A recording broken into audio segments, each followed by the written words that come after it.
അധ്യക്ഷൻ Bijoy V George, നമ്മുടെ ഇന്നത്തെ പ്രധാന അതിഥി നമ്മുടെ നഗരപിതാവായ നമ്മുടെ എല്ലാമായ പീറ്റർ ഏട്ടൻ, അതുപോലെ തന്നെ KHRAയുടെ കരുത്തനായ ജില്ലാ സെക്രട്ടറി KK പുലിപ്പൂട്ടി സർ,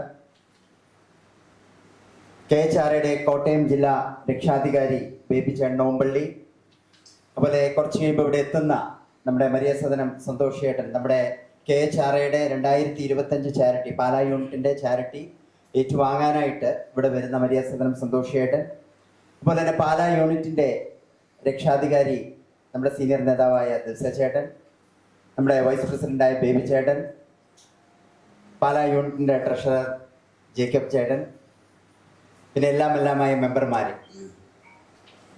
നമ്മൾ ഇന്നിവിടെ ഒത്തുകൂടിയിരിക്കുന്നത് നമ്മുടെ നഗരപിതാവിനെ നമ്മളൊന്ന് ആദരിക്കാനായിട്ടാണ്. നമ്മളെ സംബന്ധിച്ച് എന്തുകൊണ്ടും അർഹനായ ഒരാളെ തന്നെയാണ് Pala unit KHRA Pala unit ഇന്നിവിടെ ആദരിക്കുന്നത്. ഇത് മറ്റൊന്നും കൊണ്ടല്ല, നമ്മളെ പോലെ തന്നെ ഒരു ബിസിനസ് ചെയ്യുന്ന അല്ലെങ്കിൽ ഒരു പിടി ആളുകൾക്ക് ജീവനോപാധി നൽകുന്ന ഒരു വ്യക്തിത്വം കൂടിയാണ് പീറ്റർ ഏട്ടൻ. വർഷങ്ങളായിട്ട് പാലായിൽ ബിസിനസ് ചെയ്യുന്നു. അദ്ദേഹത്തിന് മറ്റ് കാഞ്ഞിരപ്പള്ളിയിലും മറ്റിടങ്ങളിലൊക്കെ ബിസിനസ് ഉണ്ട്. കുറേ ആളുകൾക്ക് തൊഴിൽ നൽകുന്ന ഒരു വ്യക്തിത്വമാണ്. അദ്ദേഹത്തിന് നമ്മുടെ ബുദ്ധിമുട്ടുകൾ പറഞ്ഞാൽ മനസ്സിലാകുന്ന ഒരാളാണ്. നമ്മൾ ഹോട്ടലുകാരെ സംബന്ധിച്ച് നമുക്കറിയാം, നമ്മൾ ഏകദേശം ഒരു 2 മണിക്കൂർ മുമ്പ്, ഒരു കട തുറക്കുന്നതിന് ഒരു 2 മണിക്കൂർ മുമ്പ് പ്രവർത്തനം ആരംഭിക്കുന്നവരാണ്. മറ്റു കടകൾ പോലെയല്ല. അതേപോലെ തന്നെയാണ് കട അടച്ചു കഴിഞ്ഞ് ഏകദേശം ഒരു 2 മണിക്കൂറോളം നമുക്ക് അധ്വാനമുണ്ട്. ഇത്രയും കഷ്ടപ്പാടുള്ള ഒരു പ്രസ്ഥാനം ഓടിക്കുന്ന ആളുകളാണ് നമ്മൾ. നമ്മുടെ പ്രസ്ഥാനത്തിൽ നമ്മൾ മാത്രമല്ല, നമ്മളോട് ഒത്തുചേർന്ന് നിൽക്കുന്ന നമ്മുടെ തൊഴിലാളികളും അതുപോലെ തന്നെ പ്രത്യക്ഷമായും പരോക്ഷമായും മറ്റു മേഖലകൾക്കും സപ്പോർട്ട് ചെയ്യുന്ന ഒരു പ്രസ്ഥാനമാണ്. നമുക്കറിയാം, നമ്മൾ അനുഭവിക്കുന്ന ഹ്യൂമിലിയേഷൻ, നമ്മളെ കളിയാക്കുന്ന പോലെ ഉള്ളൊരവസ്ഥ അല്ലേ? ഏതെങ്കിലും ഒരു ഡിപ്പാർട്ട്മെന്റ് ചെല്ലുമ്പോൾ അല്ലെങ്കിൽ ഏതെങ്കിലും ഒരു മേഖലയിൽ ചെല്ലുമ്പോൾ ഒന്നും വേണ്ട, നമ്മുടെ കസ്റ്റമറുടെ ഇന്ന് പോലും ഹ്യൂമിലിയേഷൻ ഏൽക്കുന്ന ഒരു മേഖലയിലുള്ളവരാണ് നമ്മൾ. ഒരു ഡിപ്പാർട്ട്മെന്റ് ചെല്ലുമ്പോൾ അതിൻ്റെ ഒരു വില നമുക്ക് കിട്ടാതെ പോകുന്ന ഒരു അവസരം. പക്ഷെ അതിൽ നിന്നൊക്കെ വലിയൊരു മാറ്റം വരുത്തണമെങ്കിൽ തീർച്ചയായിട്ടും നമുക്കൊരു വലിയൊരു മാതൃക നമ്മുടെ ചെയർമാൻ ഇവിടെ കാണിച്ചു തന്നിരിക്കുകയാണ്. അദ്ദേഹത്തിന്റെ ബിസിനസ്സിനൊപ്പം തന്നെ അദ്ദേഹം ഇന്ന് പാലായുടെ നഗരപിതാവായി. അപ്പം ഞാൻ ഏകദേശം 7 സോണുകളുണ്ട് പാലായെ സംബന്ധിച്ച്, 6 പഞ്ചായത്തും ഒരു മുനിസിപ്പാലിറ്റിയും. തീർച്ചയായിട്ടും നിങ്ങൾ എല്ലാവരോടും ഞാൻ പറയും, നിങ്ങൾ മെമ്പർമാരായിട്ടും പഞ്ചായത്ത് പ്രസിഡന്റ്മാരായിട്ടും മുനിസിപ്പാലിറ്റിയിലെ കൗൺസിലർമാരായിട്ടും ഒക്കെ തന്നെ മാറണം. കാരണം നമ്മുടെ പ്രശ്നങ്ങൾ പറയാനായിട്ട് നമ്മൾ മാത്രമേ ഉണ്ടാവൂ. കാരണം നമുക്ക് നമ്മുടെ ആ ബുദ്ധിമുട്ടുകൾ മനസ്സിലാക്കണമെങ്കിൽ ഇതുപോലുള്ള വ്യക്തിത്വങ്ങൾ, ഇങ്ങനെ ബിസിനസ് ചെയ്യുന്ന അറിവുള്ള ആളുകൾ ഈ മേഖലയ്ക്ക് വന്നാൽ മാത്രമേ അത് മനസ്സിലാക്കുകയുള്ളൂ. തീർച്ചയായിട്ടും ഞാൻ നമ്മുടെ നിവേദനങ്ങളും മറ്റും നമ്മുടെ ചെയർമാന്റെ മുൻപിൽ അവതരിപ്പിക്കും. അപ്പം ഇന്ന് ഞാൻ എൻ്റെ കർത്തവ്യത്തിലേക്ക് കിടക്കുകയാണ്. നമ്മളെ സംബന്ധിച്ച് ഇന്ന് നമ്മുടെ നഗരപിതാവിനെയും എല്ലാവരെയും നമ്മൾ ഇന്ന് സ്വാഗതം ചെയ്യുന്നു. നമ്മുടെ ഈ പാലാ യൂണിറ്റിൻ്റെ മീറ്റിംഗിലേക്ക് നമ്മുടെ അധ്യക്ഷനെ ഞാൻ സ്വാഗതം ചെയ്യുകയാണ്. അതുപോലെ തന്നെ നമ്മുടെ മുനിസിപ്പൽ ചെയർമാനെ, നമ്മുടെ ആദ്യമായിട്ടാണ് അദ്ദേഹം നമ്മുടെ ഒരു മീറ്റിങ്ങുകൾ കാണുന്നത്. നമ്മളെ പറ്റിയുള്ള അറിവ് അദ്ദേഹത്തിന് കുറവാണ്. KHRAയെ പറ്റി അദ്ദേഹം ഒരുപിടി കാര്യങ്ങൾ ചോദിച്ചു. അപ്പം അദ്ദേഹത്തെ ഞാൻ ആത്മാർത്ഥമായിട്ട് സ്വാഗതം ചെയ്യുന്നു. അതുപോലെ നമ്മുടെ എല്ലാമായ ജില്ലാ സെക്രട്ടറിയെ, നമ്മുടെ ഫിലിപ്പേട്ടനെ ഞാൻ ഈ മീറ്റിംഗിലേക്ക് സ്വാഗതം ചെയ്യുന്നു. നമ്മുടെ ജില്ലാ രക്ഷാധികാരി അദ്ദേഹത്തെ ബേബിച്ചേട്ടനെ, നമുക്കറിയാം എന്നും ഞങ്ങളോട് ഊർജ്ജമായിട്ടുള്ള ബേബിച്ചേട്ടനെ ഞാൻ സ്വാഗതം ചെയ്യുന്നു. നമ്മുടെ പാലാ യൂണിറ്റിന്റെ രക്ഷാധികാരി ദിൽസ ചേട്ടനെ സ്വാഗതം ചെയ്യുന്നു. അതുപോലെ തന്നെ നമ്മുടെ ട്രഷറർ, നമ്മുടെ വൈസ് പ്രസിഡന്റ്, എല്ലാവരെയും എല്ലാമായി നിങ്ങളെയും സ്വാഗതം ചെയ്തുകൊണ്ട് എൻ്റെ വാക്കുകൾ നിർത്തുന്നു. Thank you. അടുത്തായിട്ട് ഇപ്പം നമ്മളെ കേരളം ഏറ്റവും കൂടുതൽ വിഷമകരമായി നമ്മൾ കാണുന്ന വാർത്തകളാണ് ലഹരി ഉപയോഗം മൂലം ഉണ്ടാകുന്ന ബുദ്ധിമുട്ട്. അപ്പം അതിനെതിരായിട്ടുള്ള ഒരു പ്രതിജ്ഞ നമ്മൾ ചൊല്ലിക്കൊണ്ടാണ് അടുത്ത നടപടിയിലേക്ക് പോകുന്നത്. അപ്പം അതിനായിട്ട് എല്ലാവരും ക്ഷണിക്കുന്ന ചേർന്ന് നമുക്ക് ചേർക്കാം.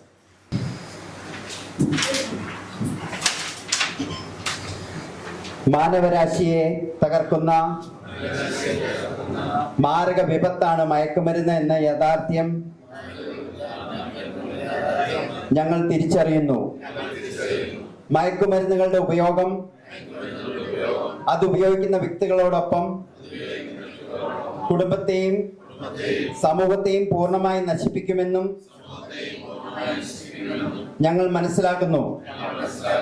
ജീവിതമാണ് ലഹരി എന്ന ആശയം ജീവിതത്തിൽ പകർത്തുന്നതിനോടൊപ്പം മറ്റുള്ളവരുടെ ജീവിതത്തിൽ ഈ ആശയം പകർത്തുന്നതിന് ഞങ്ങൾ പ്രയത്നിക്കുകയും ചെയ്യും. ഞാനും എൻ്റെ കുടുംബാംഗങ്ങളും സ്ഥാപനത്തിലെ ജീവനക്കാരും മയക്കുമരുന്ന് ഉപയോഗിക്കുകയോ അതിന്റെ വിൽപ്പനയെ പ്രോത്സാഹിപ്പിക്കുകയോ ചെയ്യുന്നതല്ല എന്ന് പ്രതിജ്ഞ ചെയ്യുന്നു. യോഗത്തിലെ വിശിഷ്ട അതിഥിയും നമ്മുടെ ഒരു വ്യാപാരി മേഖലയിലുള്ള വ്യാപാരി സുഹൃത്തുമായ നമ്മുടെ Pala municipal chairman Shri Thomas Peter, അതുപോലെ ജില്ലാ രക്ഷാധികാരി ശ്രീ ബേബി അമ്പള്ളി, യോഗത്തിൻ്റെ സ്വാഗതം ആശംസിച്ച യൂണിറ്റ് സെക്രട്ടറി ബിബിൻ, മറ്റ് പ്രിയപ്പെട്ടവരെ, നമുക്ക് എന്തുകൊണ്ടും പാലായിലുള്ളവർക്ക് ഇന്ന് സന്തോഷമുള്ളൊരു ദിവസമാണ്. ഈ സായാഹ്നത്തിൽ നമ്മളിവിടെ നമ്മുടെ പാലാ നഗരസഭാ പിതാവിനെ ആദരിക്കുന്നു. അതോടൊപ്പം തന്നെ നമ്മുടെ പാലായിലെ ആരോഗ്യമില്ലാത്തവരെ സഹായിക്കുന്ന മരിയ സദനത്തിന് നമ്മൾ ആ ചെയ്യുന്ന ഒരു ചെറിയ സഹായം ഇന്ന് ചെയ്തുകൊണ്ട് അദ്ദേഹത്തെയും നമ്മളിവിടെ ആദരിക്കുന്നുണ്ട്. ഇപ്പം ഞാനിവിടെ സംസാരിക്കുമ്പോൾ ഒന്ന് രണ്ട് കാര്യങ്ങൾ പ്രത്യേകിച്ച് ഇന്നത്തെ ഈ യോഗത്തിൽ ഞാനിവിടെ ഒന്ന് രണ്ട് കാര്യങ്ങൾ നമ്മുടെ ചെയർമാനെ മുമ്പിലോട്ട് വെക്കുകയാണ്. കാരണം അദ്ദേഹം ഈ ബിസിനസ് രംഗത്ത് നിന്ന് വന്ന് ചെയർമാൻ ആയതാണ്. ഇപ്പം ഹോട്ടല് ഒക്കെ പ്രവർത്തിക്കുമ്പോൾ വിലക്കയറ്റവും മറ്റു പ്രതിസന്ധികളൊക്കെ ഒത്തിരി ഹോട്ടൽ മേഖലയിലെ വ്യാപാരികൾ അഭിമുഖീകരിക്കുന്നുണ്ട്. അതോടൊപ്പം തന്നെ ഉദ്യോഗസ്ഥന്മാരുടെ പീഡനങ്ങളും അടിക്കടി ഉണ്ടാകുന്നുണ്ട്. ഇപ്പം വ്യാപാര മേഖലയിൽ നിന്നുള്ള ആളായതുകൊണ്ട് അദ്ദേഹത്തിന് ഇതിനെക്കുറിച്ചൊക്കെ കൂടുതൽ ബോധ്യമുണ്ട്. എങ്കിലും ഇന്ന് കേരളത്തിലെ ആണെങ്കിലും നമ്മുടെ രാജ്യത്തെ ആണെങ്കിലും ടൂറിസം ഒക്കെ നിലനിൽക്കുന്നതും എല്ലാ വ്യാപാരങ്ങളും നിലനിൽക്കുന്നതും ഈ ഭക്ഷണ ശൃംഖലയോട് ചേർന്ന് നിന്നുകൊണ്ടാണ്. നല്ലൊരു തുണിക്കടയോ സ്വർണ്ണക്കടയോ ഉണ്ടായതുകൊണ്ട് മാത്രം അവിടെ വ്യാപാരം ഉണ്ടാകണമെന്നില്ല. അതിനോട് ചേർന്ന ഒരു ഹോട്ടലും കൂടി ഉണ്ടെങ്കിൽ ആ നഗരം പൂർണ്ണമാവുകയുള്ളൂ. അപ്പം ഇവിടെ ഉണ്ടാകുന്ന ഒരു പ്രശ്നം ഈ സാമൂഹ്യ മാധ്യമങ്ങളിലൂടെയും പത്രമാധ്യമങ്ങളിലൂടെയൊക്കെ ചെറിയ ചെറിയ തെറ്റുകളുടെ അല്ലെങ്കിൽ ജോലിക്കാരുടെ അശ്രദ്ധ മൂലമോ അല്ലെങ്കിൽ ഓണറെ ആയിക്കോട്ടെ ചിലപ്പോൾ തിരക്കുള്ള സമയങ്ങളിലൊക്കെ ചെറിയ ചെറിയ അശ്രദ്ധ മൂലം എന്തെങ്കിലും കാണാതെ പോവുകയൊക്കെ ചെയ്യുമ്പോൾ ഈ പരിശോധന വരുമ്പോൾ ഉദ്യോഗസ്ഥർ ഇതൊക്കെ എല്ലാം പിടിച്ചെടുത്ത് മാധ്യമങ്ങളിലൂടെയൊക്കെ ചെയ്യുമ്പോൾ നമ്മുടെ കാലിന്റെ ചോട്ടിലെ മണ്ണാണ് നമ്മൾ കളയുന്നതെന്നുള്ളൊരു ചിന്ത വേണം. കാരണം ഇവിടെ ഈ നഗരത്തിൽ വരുന്ന ഇവിടുത്തെ ഹോട്ടലുകളൊക്കെ മോശമാണെന്ന് വിചാരിച്ചാൽ പുറത്തുനിന്ന് വരുന്നവര് അല്ലെങ്കിൽ പത്രത്തിലൂടെയൊക്കെ വന്നു കഴിഞ്ഞാൽ അവർ ഭക്ഷണം കഴിക്കുമോ? ഒരിക്കലും കഴിക്കില്ല. നമ്മളാണേലും അങ്ങനെ വാർത്തകൾ കണ്ടു കഴിഞ്ഞാൽ അപ്പം പരിശോധിക്കുന്നതിനൊന്നും ഒരു കുഴപ്പമില്ല. പരിശോധിക്കണം, ആ തെറ്റുകളെ ചൂണ്ടിക്കാട്ടി അവരെ കൊണ്ട് തിരുത്തി നല്ലൊരു ഭക്ഷണ സംസ്കാരവും നല്ലൊരു നഗരവും നല്ല വൃത്തിയും വെടുപ്പുള്ള ഒരു നഗരമായി പാലാ മാറണം. അതിന് കേരള ഹോട്ടൽ റെസ്റ്റോറൻറ്റ് അസോസിയേഷൻ ഗവൺമെന്റിനോടും മുനിസിപ്പൽ പഞ്ചായത്തുകളൊക്കെ ചേർന്ന് നിന്നുകൊണ്ട് പ്രവർത്തിക്കാൻ ഞങ്ങളും റെഡിയാണ്. ഞങ്ങൾ അതിനും തയ്യാറുമാണ്. ചർച്ചകൾക്കൊക്കെ നമ്മളെ വിളിക്കുന്നുണ്ട്. നമ്മുടെ അഭിപ്രായങ്ങൾ നമ്മളവിടെ പറയാറുണ്ട്. അപ്പോൾ ചിലരൊക്കെ അതായത് നമ്മളൊക്കെ എത്രയോ ലൈസൻസോട് കൂടിയാണ് നമ്മൾ പ്രവർത്തിക്കുന്നത്. അപ്പം നമ്മുടെ കടയിലെ ഭക്ഷണം മോശവും ഇതൊന്നും ഇല്ലാതെ വഴിവെക്കലും അവിടെ വഴി കൊടുക്കുന്നു. അവിടേക്ക് എന്ത് ഭക്ഷ്യസുരക്ഷയാണ് അവിടുന്ന് കഴിക്കുന്നവർക്ക് ലഭിക്കുന്നത് എന്നുള്ളതും ഒരു നമ്മൾ ചിന്തിക്കേണ്ടതാണ്. അവരെ കുറ്റപ്പെടുത്താനല്ല. നമ്മൾ ഇവിടെയെങ്കിലും പരാതി പറയുമ്പം പറയും അവർ ജീവിക്കാനാന്ന് പറയും. നമ്മളും ഈ ബിസിനസ് നടത്തുന്ന എല്ലാവരും ജീവിക്കാൻ വേണ്ടി തന്നെയാണ്. അപ്പം അവരെ ഒഴിവാക്കാനല്ല, ഭക്ഷ്യസുരക്ഷ എന്നുള്ളത് എല്ലാവർക്കും ബാധകമാണ്. കാരണം ഞങ്ങൾക്ക് 6 മാസം കൂടുമ്പോൾ വെള്ളം പരിശോധിച്ച് വെച്ചില്ലെങ്കിൽ ഞങ്ങൾക്ക് ഫൈൻ കിട്ടും. അപ്പം ഇതൊന്നുമില്ലാത്തവർ ഭക്ഷണം എവിടുന്ന് പാകം ചെയ്യുന്നു, ഏത് വെള്ളത്തിൽ നിന്ന് പാകം ചെയ്യുന്നു, ഇതൊന്നും ആർക്കും ബോധ്യമില്ല. തിരക്കുകൾക്കിടയിൽ യാത്രാപത്തിയെ ഈ ആൾക്കാർ എവിടെ നിൽക്കുകയോ കിട്ടുന്നു അവിടെ നിന്നെല്ലാം കഴിക്കുന്നു. ഒരു ഭക്ഷ്യവിശ്വാസം എന്ന് പറയുന്നത് അരമണിക്കൂർ മുതൽ 6 ആഴ്ചക്കുള്ളിലേ ഉണ്ടാവുകയുള്ളൂ. അപ്പൊ നമുക്ക് എവിടെന്തെങ്കിലും മോശം ഭക്ഷണം കഴിച്ചിട്ടുണ്ടെങ്കിൽ നമ്മുടെ ഉള്ളിൽ അത് അത് അവിടെ കിടക്കും. ലാസ്റ്റ് വന്ന് കഴിക്കുന്ന ഹോട്ടലിന്റെ പെടലേക്കാണ് ഭൂരിഭാഗവും കേസുകളും റിപ്പോർട്ട് ചെയ്യുന്നത്. കാരണം ഹോസ്പിറ്റലിൽ ചെന്ന് കഴിഞ്ഞാൽ ലാസ്റ്റ് എവിടുന്ന ഭക്ഷണം കഴിക്കുന്നതെന്ന് ചോദിച്ചു അത് അവിടെ തീർപ്പാക്കുക. അങ്ങനെയൊക്കെയുള്ള സംഭവങ്ങൾ നമ്മുടെ നാട്ടിൽ നടക്കുന്നു. അപ്പോൾ അത് വളരെ എളിമയോടുകൂടി നമ്മുടെ ചെയർമാന്റെ ശ്രദ്ധയിലോട്ട് ഞാൻ കൊണ്ടുവന്നതാണ്. കാരണം പരിശോധനകളെ ഞങ്ങൾ സ്വാഗതം ചെയ്യുകയാണ്. പരിശോധിക്കണം, നല്ല വൃത്തിയുള്ള ആഹാരവും നല്ല സർവീസും ഒക്കെ കൊടുക്കണം. നമ്മുടെ നാടും ഉയരങ്ങളിലേക്ക് ഉയർന്നു വരേണ്ടത് തന്നെയാണ്. അപ്പം ഒരു മോശമായിട്ടുള്ള സ്ഥലമാണ് എന്നുള്ളത് ഈ പത്രത്തിലൂടെയൊക്കെ വരുമ്പോൾ ഒരിക്കലും ഉണ്ടാകാൻ പാടില്ല. അതുകൊണ്ട് അതൊക്കെ ഒന്ന് ശ്രദ്ധിച്ചാൽ നല്ലതായിരിക്കുമെന്ന് ഈ എളിയ അവസരത്തിൽ ഞാൻ പറയുകയാണ്.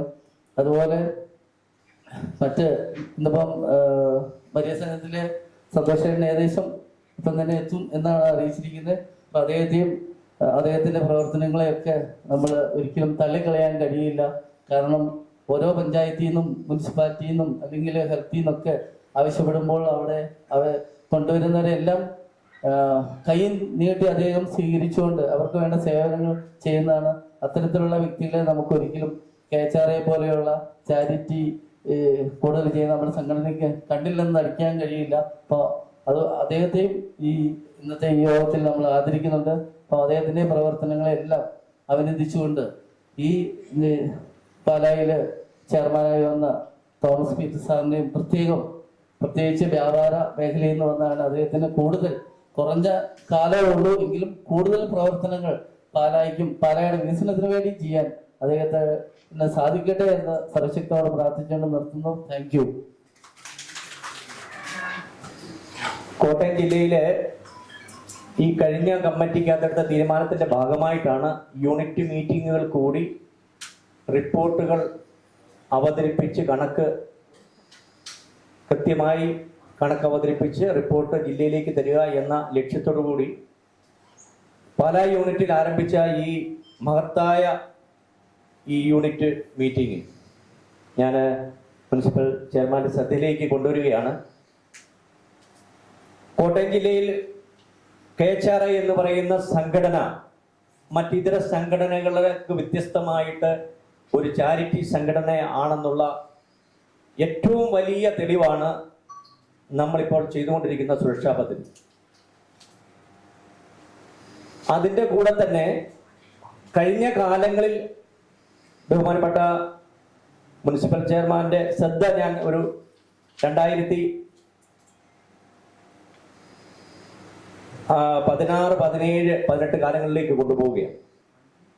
ഏറ്റവും കൂടുതൽ പ്രളയം ഉണ്ടായതും ഇവിടെ നമ്മുടെ കോട്ടയം ജില്ല അടക്കമുള്ള മറ്റ് ജില്ലകൾ പ്രളയത്തിൽപ്പെട്ട് ഒട്ടനവധി കുടുംബങ്ങളും വ്യവസായങ്ങളും നശിച്ചു പോയ ആ കാലയളവിൽ ബഹുമാനപ്പെട്ട നമ്മുടെ കളക്ടർ UV ജോസ് സാർ ഇരുന്ന കാലം എൻ്റെ ഓർമ്മയിൽ അതാണ് വരുന്നത്. മിനി ആന്റണി മാഡത്തിന് ശേഷം ജോസ് സാർ ഇരുന്ന കാലം,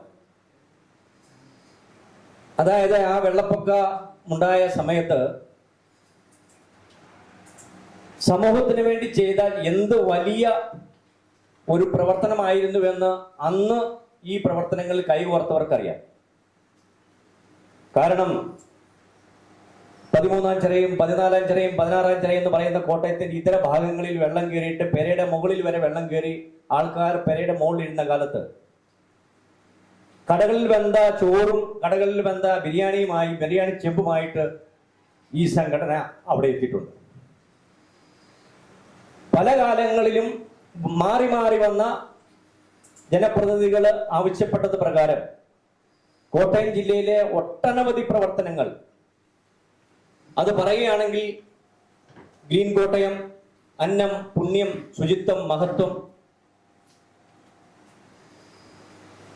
അതുകൂടാതെ നമ്മുടെ പൊല്യൂഷൻ ഡിപ്പാർട്ട്മെന്റിലിരുന്ന ബിജു സാർ ഇരുന്ന കാലം നമ്മുടെ ഗവൺമെന്റ് ഹോസ്പിറ്റലുകളും ഗവൺമെന്റിന്റെ ഓഫീസുകൾക്ക് മുൻഭാഗത്തും ചെടികൾ വെച്ചുകൊണ്ടും അവിടെ ഹരിത കേരളം പദ്ധതിയുടെ ഭാഗമായിട്ട് നമ്മൾ കോട്ടയം ജില്ലയെ സംസ്ഥാനത്ത് 1-ാം നമ്പറിലേക്ക് കൊണ്ടുവരാനുള്ള പ്രവർത്തനങ്ങൾ നടത്തിയ ഒരു സംഘടനയാണ് Kerala hotel and restaurant association. പലപ്പോഴും ഈ പ്രവർത്തനങ്ങളൊക്കെയും മാറി മാറി വരുന്ന അധികാരികളും മാറി മാറി വരുന്ന ജനപ്രതിനിധികളും മറന്നുപോകുന്നു എന്നൊരു നഗ്ന സത്യമുണ്ട്. തീർച്ചയായിട്ടും ഞാൻ ഏറ്റവും ബഹുമാനായ മുനിസിപ്പൽ ചെയർമാൻ എന്നേക്കാൾ ഒത്തിരി അറിവും ഈ മേഖലയിൽ, വ്യാപാര മേഖലയിലും ഈ പ്രവർത്തനങ്ങളിലും എന്നേക്കാൾ ഒത്തിരി അറിവുള്ള ആളെന്ന നിലയിൽ തന്നെ ഞാൻ ഈ കഴിഞ്ഞ ദിവസങ്ങളിൽ നടന്ന ഒരു കാര്യം ഞാൻ അതിന് മുമ്പിലേക്ക് കൊണ്ടുവരികയാണ്. ഇന്ന് വ്യാപാര മേഖല ഏറ്റവും കൂടുതൽ അനുഭവിക്കുന്ന ഒരു വലിയ പ്രശ്നമാണ് പ്ലാസ്റ്റിക്.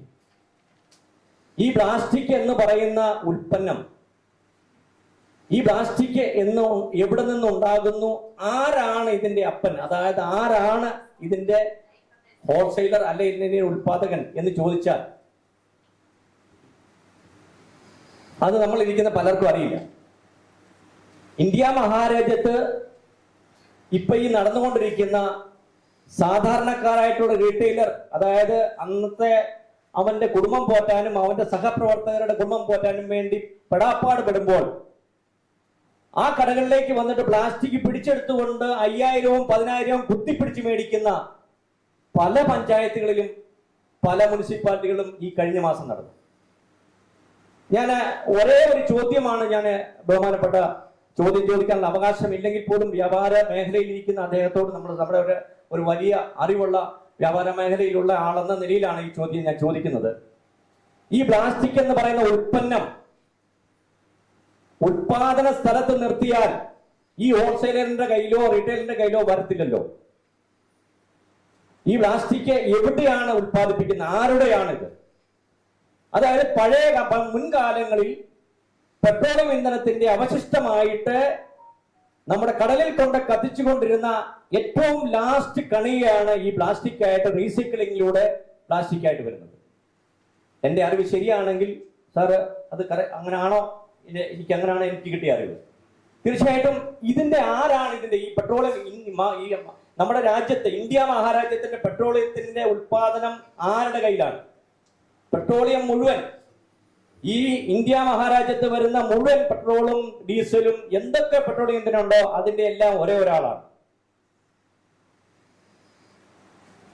അത് റിലയൻസ് മാത്രമാണ്. നമ്മൾ ഉപയോഗിക്കുന്ന കുക്കിംഗ് ഓയില്, പല പേരിൽ ഇറങ്ങി വരുന്ന കുക്കിംഗ് ഓയില്, ഈ കുക്കിംഗ് ഓയില് ആരുടേതാ? അതാണ് നമുക്ക് അറിവുണ്ടാകണം. ഞാൻ കഴിഞ്ഞ സംസാരിച്ച് നിർത്തിയത് അവിടെ നമ്മൾ ചെയ്യുന്ന തൊഴിലിന്റെ മഹത്വവും അതിന്റെ പുണ്യവും അതെന്താണെന്ന് ചെയ്യാനുള്ള മെമ്പർമാർക്ക് അറിവില്ലാത്തത് കൊണ്ടാണ് ഇന്ന് നമ്മുടെ പാലായിലുള്ള 80 മെമ്പർമാരിൽ ഇവിടെ ഈ 30 പേര് മാത്രമായത്. ലോകമൊട്ടുക്ക് ഏറ്റവും പുണ്യപ്രവർത്തനം ചെയ്യുന്ന, ഏറ്റവും നന്മ ചെയ്യുന്ന ഒരേ ഒരു തൊഴിലാണ് നമ്മൾ അന്നം കൊടുക്കുന്നത്. പൈസ വാങ്ങുന്നുണ്ട്, പൈസ വാങ്ങാതെ കൊടുക്കാൻ പറ്റില്ല. പക്ഷെ അതിന്റെ പുറകിലുള്ള യജ്ഞം, അതിന്റെ പുറകിലുള്ള കഷ്ടപ്പാട്, അതിന്റെ പുറകിലുള്ള ഒരു ത്യാഗം മറ്റൊരു വ്യവസായക്കാരനും ചെയ്യാൻ പറ്റത്തില്ല. കാരണം ആ വ്യക്തി എപ്പം ഉണരുന്നു എപ്പം ഉറങ്ങുന്നു എന്ന് ചോദിച്ചാൽ മറ്റു വ്യവസായം ചെയ്യുന്നവരെ തട്ടിച്ചു നോക്കുമ്പോൾ അറിയാൻ പറ്റും. ഞാൻ പറയുന്നത് ഈ പാവപ്പെട്ടവന്റെ കടയിൽ കയറിയിട്ട് ഈ 10,000-ഓ 5,000-ഓ കുത്തിപ്പിടിക്കുമ്പോൾ ഇതിന്റെ ഉൽപാദന സ്ഥലത്ത് ഇതങ്ങ് നിർത്തിയാൽ ഇത് നമ്മുടെ മാർക്കറ്റിൽ വരുമോ? എന്തുകൊണ്ട് അത് സാധിക്കുന്നില്ല? അത് നമ്മുടെ സംസ്ഥാനത്ത് നമ്മുടെ കേരളം മാത്രം ചിന്തിച്ചാൽ പറ്റുന്ന കാര്യമല്ല. എന്നെങ്കിലും ഒക്കെ ചർച്ചയിൽ വരുമ്പോൾ ബഹുമാനപ്പെട്ട മുനിസിപ്പൽ ചെയർമാന്റെ ഒരു ചർച്ചയ്ക്കെടുക്കേണ്ട ഒരു സംഭവമാണ്. ഞാൻ എന്റെ ചെറുപ്പകാലത്തിലേക്ക് പോവുകയാണ്. അദ്ദേഹം എന്റെ ഏകദേശം ഞങ്ങൾക്ക് ഒരു പ്രായം തോന്നുന്നു, എനിക്ക് 60 വയസ്സ് തികഞ്ഞു. അപ്പൊ ഞാൻ എന്റെ ചെറുപ്പകാലം, ഞാൻ ശരിക്കും ചന്ത കയറി നടന്ന് കർഷകന്റെ മകനാണ് ഞാൻ. കർഷകന്റെ മകൻ എന്ന് പറയുമ്പോൾ അറിയാം, ഇന്നും ഞാൻ കൃഷി ചെയ്യുന്നുണ്ട്. എന്റെ വീട്ടിൽ വന്നു കഴിഞ്ഞാൽ എന്റെ സുഹൃത്തുക്കളൊക്കെ വന്നിട്ടുണ്ട്, അവർക്കറിയാം. ഇന്നും ഞാൻ കൃഷി ചെയ്യുന്ന ആളാണ്. വട്ടയിലേക്കകത്ത് മാംസവും വട്ടയിലേക്കകത്ത് മത്തിയും വട്ടയിലേക്കകത്ത് മീനും വാങ്ങുന്ന കുടുംബത്തിൽ ഇതായിരുന്നു ഞാൻ. അന്ന് എനിക്ക് പ്ലാസ്റ്റിക് എന്തെന്ന് അറിയില്ല. അപ്പൊ അന്ന് അങ്ങനെ നമ്മൾ ജീവിച്ചു വന്നവരാണ് ഇപ്പൊ ഈ പ്ലാസ്റ്റിക് ഇല്ലാതെ നമുക്ക് ശ്വാസം എടുക്കാൻ പറ്റാത്ത ഒരവസ്ഥയിലേക്ക് വന്നു. രണ്ടാമത്തെ കാര്യം, ഈ സാധാരണപ്പെട്ട റീറ്റെയിലറുടെ കടകളിൽ കയറി 10,000-ഉം 10,000-ഉം അടിച്ചു മേടിക്കുമ്പോൾ എന്തുകൊണ്ട് മോറിലും റിലയൻസിലും കയറി അവിടുത്തെ പ്ലാസ്റ്റിക് പിടിക്കുന്നില്ല? ഇതൊരു ചോദ്യമല്ലേ? ഈ രാജ്യത്ത് ഒരേ നിയമമല്ല ഉള്ളൂ, ഒരു രാജ്യം ഒരു നിയമം എന്ന് എഴുതി വെച്ചിട്ട് മാത്രമേ ഉള്ളൂ. നടക്കുന്നത് പലതാണ്. സത്യമല്ല? നിങ്ങൾ നിങ്ങളുടെ നെഞ്ചത്ത് കൈവച്ച് ചോദിക്കൂ, ഈ റിലയൻസിന്റെ മാളുകളിലും ഈ മോറിന്റെ മാളുകളിലും പ്ലാസ്റ്റിക്കിനകത്തല്ലേ സാധനങ്ങൾ വരുന്നത്. അതെന്താണ്? അത് സ്റ്റാൻഡേർഡ് ബേസ് ആണ്. അവരിറക്കുന്നത് മുഴുവൻ പ്ലാസ്റ്റിക് ഉപയോഗിക്കാവുന്നതാണ്. ബാക്കി സാധാരണക്കാരൻ അവന്റെ കുടുംബം പോറ്റാൻ വേണ്ടി നടത്തുന്നത് അത് പറ്റുക. അപ്പൊ ഞാൻ ഏറ്റവും ബഹുമാനപ്പെട്ട മുനിസിപ്പൽ ചെയർമാൻ ചോദിക്കുന്നത്, പഞ്ചായത്തിന് ഒരു നിയമം, മുനിസിപ്പാലിറ്റിക്ക് ഒരു നിയമം, കോർപ്പറേഷൻ ഒരു നിയമം നമ്മുടെ കോട്ടയം ജില്ലയിൽ നടക്കുന്നതാണ്. ഇപ്പൊ ലൈസൻസ് പുതുക്കാൻ പോയപ്പോൾ എനിക്ക് പറ്റിയ ഒരു കാര്യം ഞാൻ പറയാം. പല മുനിസിപ്പാലിറ്റികളും ലൈസൻസ് പുതുക്കി ഈസി ആയിട്ട് കൊടുക്കുന്നുണ്ട്, പഞ്ചായത്തിൽ കൊടുക്കുന്നില്ല. എന്നാന്നറിയോ? ഹെൽത്ത് കാർഡ് അതായത് ഈ മുനിസിപ്പാലിറ്റി കൊടുത്ത അതേ ലാബിൽ തന്നെ ടെസ്റ്റ് എടുത്ത പഞ്ചായത്തിൽ അവിടെ ഞങ്ങൾക്ക് സാങ്ഷൻ കിട്ടുന്നില്ല. അവർ പറയുന്നത് ഞങ്ങൾ വന്ന് നിങ്ങളെ ബ്ലഡ് എടുക്കും, ഇവിടെ വരണം. അതായത് പഞ്ചായത്തിന്റെ ഹെൽത്ത് സെന്ററിൽ വന്നിട്ട് നിങ്ങൾ അവിടെ വന്ന് ഈ ജോലിക്കാരെയും കൊണ്ട് വന്നിട്ട് അവിടെ ടെസ്റ്റ് നടത്തി അവർ പറയും ഏകദേശം ഒരു 3500 രൂപ 4000 രൂപയുടെ ടെസ്റ്റ്. ഒരു സാധാരണ കടക്കാരനെ സംബന്ധിച്ച് ഒരു തൊഴിലാളി ഇന്ന് നമ്മുടെ നാട്ടിൽ മലയാളി തൊഴിലില്ല. മറുനാട്ടിൽ നിന്ന് പറഞ്ഞാൽ ബംഗാളിയാണെന്നും ആസാമിയാണെന്നും പറഞ്ഞു വരുന്നവൻ എത്ര ദിവസം നമ്മുടെ കൂടെ ഉണ്ടാകും? എത്ര ദിവസം ഇവന് മെഡിക്കൽ എടുത്ത് കൊടുത്താൽ നമ്മുടെ കൂടെ എത്ര ദിവസം നിൽക്കുന്നു? എന്ത് എഗ്രിമെന്റ് ആണുള്ളത്? ഇപ്പം ഭൂരിപക്ഷവും കടക്കാര് ഡെയിലി വേജസ് ആചരിക്കുക. ഡെയിലി വേജസ് എന്ന് പറഞ്ഞാൽ അവനെ വേണമെങ്കിൽ അവന്റെ ബാഗ് എടുത്ത് സ്ഥലം വിടാം. അപ്പൊ അതിനെല്ലാം ഒരു ഏകീകരണം, ഒരു മെഡിക്കൽ ഒരു വ്യക്തിക്ക് കേരളത്തിൽ വന്ന് നടത്തിയാൽ ആ മെഡിക്കല് മറ്റ് സ്ഥലങ്ങളിൽ ഉപയോഗിക്കുന്ന രീതിയിൽ ഏകീകരിക്കാനുള്ള ഒരു സംവിധാനം സർക്കാർ ചെയ്യുന്നില്ല. പഞ്ചായത്ത് ലൈസൻസ് ഇല്ലുമ്പോൾ എന്തെല്ലാം തരത്തിലുള്ള വർധനമാണ് ഈ പ്രാവശ്യം ഉണ്ടായിട്ടുള്ളത്. ബിൽഡിംഗ് ടാക്സിന് എത്രമാത്രം വർധന ഉണ്ടായിട്ടുണ്ട്. ഈ പിരിച്ചെടുക്കുന്ന ഫണ്ടിൽ നിന്ന് ഈ സമൂഹത്തിന് വേണ്ടി എന്താണ് തിരിച്ചു തരുന്നത്? അതൊന്ന് കാണിച്ചു തരാമോ? നമ്മളിൽ നിന്ന് പിരിച്ചെടുക്കുന്ന ഈ സമൂഹത്തിന്റെ നന്മയ്ക്ക് വേണ്ടി പിരിച്ചെടുക്കുന്ന ഈ കടകളിൽ നിന്ന് പിരിച്ചെടുക്കുന്ന ഈ നമ്മുടെ ലൈസൻസ് ഫീക്കകത്തുനിന്ന് തിരിച്ച് എന്താണ് ഈ കടയുടമയ്ക്കോ അല്ലെ സമൂഹത്തിന് വേണ്ടി ചെയ്യുന്നത്? ഒരു നന്നായിട്ട് വൃത്തിയായിട്ട് കേരളത്തിൽ അല്ലെ കോട്ടയം ജില്ലയിൽ ഒരു നല്ല ടോയ്ലറ്റ്, അതായത് റെസ്റ്റോറന്റിൽ നമ്മൾ മെയിൻറ്റെയിൻ ചെയ്യുന്ന പോലെ ഒരു ടോയ്ലറ്റ് കളക്ടറേറ്റിലോ അല്ലെ പരിസരത്തുള്ള ഏതെങ്കിലും ഒരു പബ്ലിക്കിൽ ഗവൺമെന്റിൻ്റെതായിട്ട് മെയിൻറ്റെയിൻ ചെയ്ത് കാണിക്കാനുണ്ടോ? ചോദ്യങ്ങളല്ല. ഞാനൊരു വ്യക്തി എന്ന നിലയിൽ നമ്മൾ ഇത്രയും പ്രശ്നങ്ങളാണ്. നമ്മൾ കൊടുക്കുന്നിടത്തോളം തൊഴില് ഏത് വ്യവസായമാണ് കൊടുക്കുന്നത്? നമ്മൾ അവന് ആഹാരം കൊടുക്കണം, നമ്മൾ കിടപ്പാടം കൊടുക്കണം, അവന് യൂണിഫോം കൊടുക്കണം, അവന് ആഴ്ചയിൽ അവന് അവധി കൊടുക്കണം. അവന്റെ വീട്ടിൽ എന്തെങ്കിലും പ്രശ്നം വന്നാൽ ആ പ്രശ്നങ്ങൾ നമ്മൾ തലയിലേക്കുകയാണ്. മറ്റു വ്യവസായത്തിനൊന്നും അങ്ങനെയില്ല. കാരണം 5 മണിക്ക് പൂട്ടുന്നത് 7 മണിക്ക് പൂട്ടുന്ന കടകളിൽ നിന്ന് ആണ്. നമ്മൾ പൂട്ടുന്നത് 9 മണിക്കും 10 മണിക്കും. രാവിലെ 5 മണിക്ക് കട തുറക്കുന്നു. ഈ തുറക്കുന്ന സമയത്ത് ഈ വ്യക്തി ഉണ്ടാകണമെങ്കിൽ അവൻ പറയുന്ന അനുസരിച്ചാണ് ഇപ്പൊ ഒരു കടയുടമ പോകുന്നത്. ഇപ്പൊ നമ്മുടെ മുമ്പിൽ തന്നെ ഇരിക്കുന്നു, ബയോ നോ ബയോ ആയിട്ടിരിക്കുന്നു. ഇത് KHRA എന്ന് പറയുന്ന സംഘടന സ്വന്തം ചുമലിലേറ്റി ഇങ്ങനെ ഒരു സാധനം ഉണ്ടാക്കി മെമ്പർമാർക്ക് കൊടുക്കുക. ഇത് സർക്കാർ ചെയ്യേണ്ടതല്ലേ? സർക്കാർ ചെയ്തതല്ലേ? നിങ്ങൾ ചിന്തിക്കണം. ഞാൻ ആരെയും വഴിതെറ്റിക്കുകയല്ല. ഇന്ന് നമുക്ക് സർക്കാരിന്റെ ഭാഗത്തു നിന്ന് നമ്മൾ ഇത്രയും തൊഴിൽ കൊടുക്കുന്ന, നമ്മൾ ഇത്രയും വ്യവസായം ചെയ്യുന്ന, നമ്മൾ ഈ നാടിനെ സംരക്ഷിക്കുന്ന, ഈ നാടിന് വേണ്ടി ഇത്രയും പുണ്യപ്രവർത്തികൾ ചെയ്യുന്ന, ഇത്രയും ചാരിറ്റി ചെയ്യുന്ന, ഇത്രയും നമ്മുടെ സമൂഹത്തിന് വേണ്ടി എപ്പം ആര് വന്നാലും മുണ്ടടിച്ചിറങ്ങി നിൽക്കുന്ന നമുക്ക് എന്താണ് സർക്കാർ തരുന്നത്?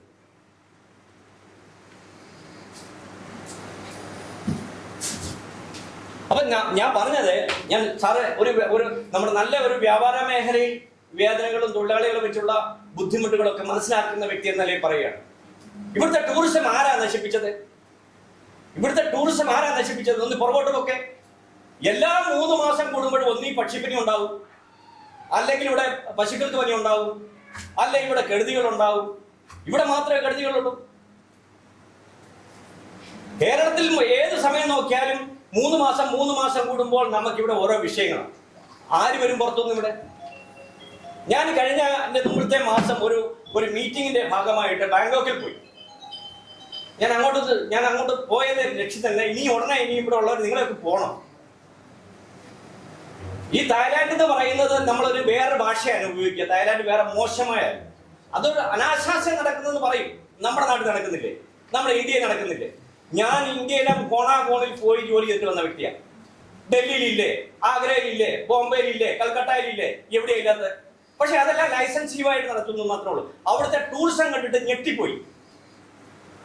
അവിടുത്തെ ടൂറിസം, ബാങ്കോക്കിൽ ചെന്ന് ഞങ്ങൾ ഇറങ്ങുമ്പോൾ ഞങ്ങളെ സ്വീകരിക്കാൻ വന്ന ബസ്, അതിൻ്റെ ഒരു ഗൈഡ് ഉണ്ടായിരുന്നു. ഗൈഡ് ആദ്യം പറഞ്ഞതെന്നറിയോ, നിങ്ങളുടെ ഈ ബോട്ടിൽ ഒരു ചെറിയ ബോട്ടിൽ വെള്ളം തന്നു. ആ ബോട്ടിൽ വെള്ളം തന്നിട്ട് ആ ബോട്ടിൽ വെള്ളം തന്ന പാടെ അദ്ദേഹം പറഞ്ഞ് സംസാരിച്ചത്, ഈ ബോട്ടിലിനകത്ത് ഒരു തുള്ളി വെള്ളം പോലും നിങ്ങൾ വേസ്റ്റ് ആക്കി കളയല്ലേ, ഈ ബോട്ടിൽ നിങ്ങൾ വെളിയിലേക്ക് എറിയരുത്, നിങ്ങൾക്ക് ഇടാനായിട്ട് ബസ്സിനകത്ത് തന്നെ ഒരു ഗാർബേജിന്റെ ഒരു ഡിഷ് അതിനകത്ത് വെച്ചിരിക്കുക, ഈ ബസ്സിനകത്ത് തന്നെയാണ്. അതെങ്ങനെയാണ് അതിനകത്ത് ഇടേണ്ടത് അദ്ദേഹം കാണിച്ചു. ആദ്യം അദ്ദേഹം കാണിച്ചതെന്ന് വെച്ച് കഴിഞ്ഞാൽ, അതിൻ്റെ അടപ്പ് നമ്മൾ വെള്ളം കുടിച്ചു കഴിയുമ്പോൾ അത് അടപ്പ് ഊരിയതിന് ശേഷം അതിനെ ചുരുട്ടും, പേപ്പർ ചുരുട്ടും പോലെ ചുരുട്ടും. ചുരുട്ടിയതിന് ശേഷം ആ അടപ്പ് വെച്ച് മുറുക്കും. മുറുക്കി കഴിയുമ്പോൾ നമ്മുടെ പേപ്പർ ചുരുണ്ട പോലെ മാത്രമാകും. നിങ്ങൾ ഇങ്ങനെ ഇത് ഇവിടെ നിക്ഷേപിക്കാം. അത്രമാത്രം ഒരു ഗൈഡിനെ പോലും അവിടെ പഠിപ്പിച്ചു വെച്ചിരിക്കുക. ഇവിടെ എത്ര ഗൈഡുണ്ട് ചൂഷണം ചെയ്യാതെ. ആ വ്യക്തി ഞങ്ങൾ പോരുന്ന ഞങ്ങളുടെ കൂടെ ഉണ്ടായിരുന്നു 5 ദിവസം മീറ്റിങ്ങിന്റെ ഭാഗമായിട്ട്, KHRയുടെ നമ്മുടെ സംഘടനയുടെ ഭാഗമായിട്ട് ഞങ്ങൾ മീറ്റിങ്ങിന് പോയതാണ്. അപ്പൊ ഞാൻ പറഞ്ഞത്, ടൂറിസത്തെ നശിപ്പിച്ച് നാരായണക്കല്ലാക്കി വെച്ചിരുന്ന കേരളവും ഇന്ത്യയും, നമ്മുടെ സ്ഥലം പുണ്യസ്ഥലമാണ് ടൂറിസത്തിന് വേണ്ടി. പക്ഷെങ്കിൽ ഈ വിനിയോഗിക്കാനായിട്ട് ഇവിടുത്തെ രാഷ്ട്രീയ നേതാക്കൾക്കോ ഇവിടെ ഭരണകർത്താക്കൾക്കോ മനസ്സിലാക്കുന്നില്ല, അറിയത്തില്ല. അതാണ് ഇവിടുത്തെ പ്രശ്നം. നമുക്ക് നല്ല തടാകങ്ങൾ ഇല്ലാഞ്ഞിട്ടാണോ, നമുക്ക് ഹില്ലേരിയ ഇല്ലാഞ്ഞിട്ടാണോ, നമ്മുടെ കാലാവസ്ഥ അനുകൂലമില്ലാഞ്ഞിട്ടാണോ? അല്ല, ഇതിനെ നശിപ്പിച്ചിരിക്കുക. കാരണം എല്ലാ 3 മാസവും പക്ഷിപ്പനിയും, അല്ല 3 മാസവും ഓരോരോ വിഷയങ്ങളാണ്. വെളിയിൽ നിന്ന് ആരും കൊണ്ട് വരത്തില്ല. ഇവിടെ ടൂറിസം എങ്ങനെ ഉണ്ടാവും? ടൂറിസം എന്ന് പറയുന്നത് നമ്മുടെ ആൾക്കാരുടെ നെൻഷൻ, നമ്മുടെ ആൾക്കാരുടെ അവരോടുള്ള ആ സമീപനം. ഇവിടെ ഒരു എയർപോർട്ടിൽ വന്ന ഒരാൾ ഇറങ്ങിയാൽ ആ ആളെ 4 സൈഡിൽ നിന്ന് കെട്ടിപ്പിടിക്കുക, അവനെ എങ്ങനെ ഊറ്റാവണമെന്നാണ് നോക്കുന്നത്. പക്ഷെ അവിടെ അങ്ങനെ കണ്ടില്ല. ഞങ്ങൾ പോരുന്ന ദിവസം അവിടെ ഒരു അനൗൺസ്മെന്റ് നടന്നു. അന്ന് പൊല്യൂഷൻ, അവിടുത്തെ പൊല്യൂഷൻ, കാലാവസ്ഥയിലുള്ള പൊല്യൂഷന്റെ അവിടെ റേഞ്ച് കൂടുതലായിരുന്നു. അതുകൊണ്ട് അന്നത്തെ ദിവസം ഇവിടെ ആരും സിഗരറ്റ് വലിക്കാൻ പാടില്ല, പുക വലിക്കാൻ പാടില്ല അന്ന് അനൗൺസ് ചെയ്തു. അന്ന് പുക വലിക്കാൻ പാടില്ല, പുക വലിച്ചാൽ അവൻ ഉള്ളിപ്പോവും. ഇതിലൊക്കെ രസം എന്താണെന്ന് ചോദിച്ചു കഴിഞ്ഞാൽ, ഒരു റോഡിൽ കൂടെ പോയാൽ ആ റോഡിന്റെ 7 കിലോമീറ്റർ കഴിയുമ്പോൾ ഓരോ യൂറിനും ഓരോ ടോയ്ലറ്റും ഉണ്ട്. ഈ ടോയ്ലറ്റ് എന്ന് പറഞ്ഞു കഴിഞ്ഞാൽ നമുക്ക് അവിടെ കിടന്നുറങ്ങണം. ഞാനൊരു വലിയ പ്രസംഗത്തിലേക്കൊന്നും പോകുന്നില്ല. ഒത്തിരി കാര്യങ്ങൾ എനിക്ക് പറയാനുണ്ട്. ഒരു ദിവസം പറഞ്ഞാൽ തീരാത്ത മുഴുവൻ കാര്യങ്ങളുണ്ട് ഈ മേഖലയെ കുറിച്ച്. ഇതൊന്നും ഞാൻ പോകുന്നില്ല. ഏറ്റവും ബഹുമാന്യായ നമ്മുടെ ചെയർമാനെ നമ്മൾ ആദരിക്കാനാണ് ഇവിടെ നമ്മൾ ക്ഷണിച്ചു വരുത്തിയിരിക്കുന്നത്. അദ്ദേഹത്തിന്റെ ശ്രദ്ധയിലേക്ക് മുനിസിപ്പാലിറ്റികളിലുള്ള അങ്ങയുടെ മീറ്റിങ്ങുകളിൽ ഈ സാധാരണപ്പെട്ട ഹോട്ടലുകളെ രക്ഷപ്പെടുത്തുവാനായിട്ട്, ഇവരെ പിടിച്ചു നിർത്തുവാനായിട്ട്, നമ്മുടെ തനതായ കേരളത്തിന്റെ ഒരു സംസ്കാരം, നമ്മുടെ ആഹാരം, അതിനെ പിടിച്ചു നിർത്താൻ വേണ്ടി ഇപ്പം വന്ന് കുഴിമന്തി, അല്ലാത്ത മന്തിയൊക്കെ വന്നു. നമുക്ക് നല്ല ദോശയോ നല്ല ഇഡ്ഡലിയോ നല്ല ആഹാരം, കേരളത്തിന്റെ തന്മയായിട്ടുള്ള ആഹാരം കഴിക്കുന്ന കടകളുടെ എണ്ണം കുറഞ്ഞുകൊണ്ടിരിക്കുകയാണ്. ഈ ഒറ്റ മാസം കൊണ്ട് തന്നെ ഏതാണ്ട് കോട്ടയം ജില്ലയിലാണ് 67 കടകൾ, ഞങ്ങളുടെ ലൈസൻസീവായിട്ടുള്ള 67 കടകൾ പൂട്ടി ഈ ഒറ്റ മാസം. എൻ്റെ ലിസ്റ്റുണ്ട്. ഇങ്ങനെ പൂട്ടിക്കൊണ്ട് പോയി കഴിഞ്ഞാൽ ഈ വരുന്നവരൊക്കെ എന്താ വരുന്നത്? റെഡിമെയ്ഡാ വരുന്നത്. റെഡിമെയ്ഡ് രീതിയിലേക്ക് വരിക. കാരണം ആൾക്കാരെ കുറയ്ക്കുന്നു, എന്തെങ്കിലും കലക്കി കൂട്ടി കൊടുക്കുന്നു. 3 മാസം ജീവിച്ചിരിക്കും, 4-ാം മാസം അവനില്ല. 67 കടകൾ കഴിഞ്ഞ മാസം നമ്മുടെ മെമ്പർമാർ പൂട്ടിപ്പോയി. ഓഫീസ് സെക്രട്ടറി അവിടെ ഇരിപ്പുണ്ട്, കോട്ടയം ജില്ലയുടെ. അദ്ദേഹത്തിന് ചോദിച്ചാൽ പറയും. ഞാൻ പറഞ്ഞത്, ഈ തനതായ നമ്മുടെ കേരളത്തിന്റെ തനിമ, ഇവിടെ മനുഷ്യന് വരണം, ടൂറിസത്തിൽ പൊളിയുന്ന ആൾക്കാർ വരണം, കച്ചവടം വികസിപ്പിക്കണം, എല്ലാ കച്ചവടം നന്നാകണം. നല്ല ദൈവത്തിന്റെ നാടെന്ന് പറയുന്ന കേരളം ഇവിടെ ദൈവത്തിന്റെ നാടാണോ? ഇവിടെ മകൻ അപ്പറേ വെട്ടുന്നു, അമ്മയ്ക്ക് ജ്യൂസ് കൊടുത്തിട്ട് അമ്മയുടെ കൂടെ രാത്രി ഉറങ്ങുന്നു. ഈ രാജ്യത്തിന്റെ പോക്ക് നമ്മൾ തിരിച്ചറിയുന്നില്ലേ? നമ്മുടെ കൂടെ വരുന്ന തൊഴിലാളികളെ ഏത് രീതിയിലാണ് നമ്മളോട് പ്രവർത്തിക്കുന്നത് കാണുന്നില്ലേ? എന്തായാലും മുഖം കറുത്ത് പറഞ്ഞു കഴിഞ്ഞാൽ എന്റെ ക്ലോസ് ചെയ്ത് ഞാൻ പോവാം. 10 വർഷം മുമ്പ് അല്ലെ 20 വർഷം മുമ്പ് നമ്മുടെ മുമ്പിൽ മുണ്ടഴിച്ചിട്ട് നിന്നുകൊണ്ടിരുന്ന 22 വർഷമായി ഈ തൊഴിൽ ഞാൻ ചെയ്യുന്നു. അന്നുള്ള എന്റെ പാചകക്കാരനും എന്റെ പൊറോട്ടക്കാരനും എന്റെ കൂടെ നിന്നവരുടെ അന്നത്തെ അവരുടെ മാനസികാവസ്ഥ എനിക്ക് ഓർമ്മയുണ്ട്. അപ്പൊ നമ്മുടെ തൊഴിൽ മേഖല നശിച്ച് പൊയ്ക്കൊണ്ടിരിക്കുന്ന ഈ സമയത്ത് സർക്കാരും ജനപ്രതിനിധികളും ഒറ്റക്കെട്ടായി ഈ മേഖലയെ സംരക്ഷിക്കാൻ, ഈ മേഖലയെ എങ്ങനെ സംരക്ഷിക്കണമെന്ന് ചർച്ച ചെയ്ത് നല്ല രീതിയിൽ ഈ ചെറുകിട പ്രസ്ഥാനങ്ങൾക്ക് സപ്പോർട്ട് കൊടുത്തില്ലെങ്കിൽ ഈ കേരളം എന്ന് പറയുന്ന മോറും റിലയൻസും മാത്രമായി മാറും എന്ന് പറഞ്ഞുകൊണ്ട് ഞാൻ നിർത്തുന്നു. നിങ്ങളുടെ എല്ലാവരുടെയും അനുവാദത്തോട് ഈ യോഗം ഉദ്ഘാടനം ചെയ്തതായി പറഞ്ഞുകൊണ്ട് നിർത്തുന്നു. നന്ദി, നമസ്കാരം. ജയിച്ചാൽ നമ്മുടെ സഹകരണാവധിയെ നമ്മൾ ആദരിക്കുകയാണ്.